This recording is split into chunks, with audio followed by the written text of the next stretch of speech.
It's not you, it's me. That sentence is one we don't want to hear, but let me tell you, in my reinventing journey, it's one thing I have to constantly say to myself, if not aloud.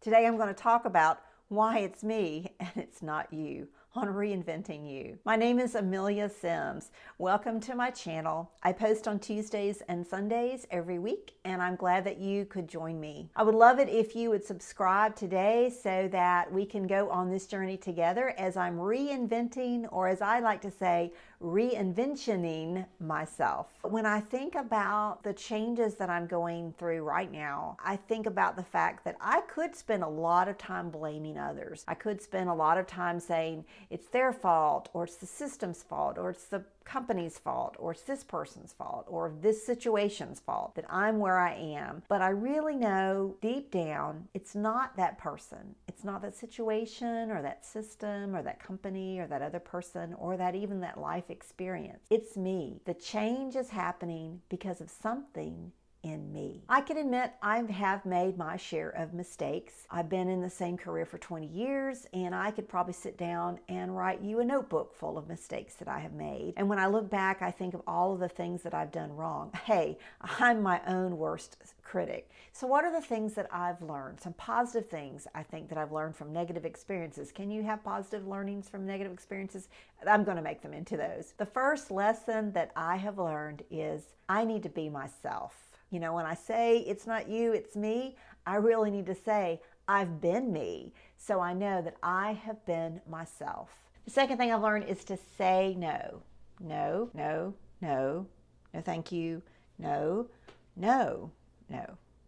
I can't tell you how many times I say, well, let me think about that, or pray about that, or talk to my husband about that, or look at the calendar and I'll get back to you, when I really mean no. Or how many times have I volunteered myself for something and I really shouldn't have done it in the first place? So I need to learn to say no. I think people really respect you if you're able to say no. The third thing I've learned, and I don't mean to use any rude language, although I'd like to use some rude language here, but the third thing I've learned is don't take any crap. I can't tell you how many times I've just stood there and taken people's crap, or heard about people stabbing me in the back, or talking ridiculously in other situations, or having a meeting after the meeting, or something like that, or just people having really weird opinions about things that I should have just stepped in and said, that's a bunch of crap. I don't believe it. Stop saying that. Don't do that. I appreciate you talking to me and not to other people, and just not putting up with crap. The fourth thing that I've learned is to follow through. You know, I've said before on this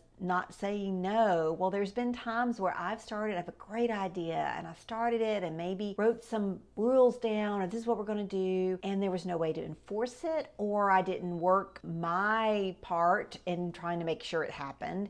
And so I did not follow through. So one of the things that I've learned as I've got to do is to follow through. However, if I'm myself, if I've said no appropriately, and if I'm not taking any crap, then I'm probably going to do better on following through, because I'm following through with the things that really mean something to me. The fifth lesson that I've learned is to speak up, which is really interesting because part of what I've done in the last 20 years is do a lot of talking, but I've also learned to keep my mouth shut. I said before, I had a hard time learning how to be myself, and also part of that is not speaking up when people are just doing the wrong thing, or what I see as the wrong thing.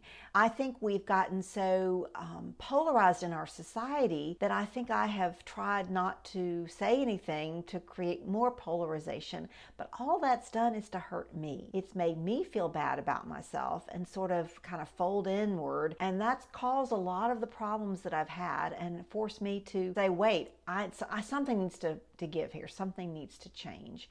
So I need to speak up. If I can do those 5 things, then I know whatever career, job, project, whatever I'm doing, I will be so much better at it, so much more fulfilled, so much happier, and it's all because that I've learned some lessons from my own mistakes. Have you learned lessons from any of your mistakes? I'd like you to comment below if you would, and give me a thumbs up so that I know that you really liked this video. My name is Amelia Sims. I've been learning from my mistakes. How about you? Thank you for watching Reinventing You.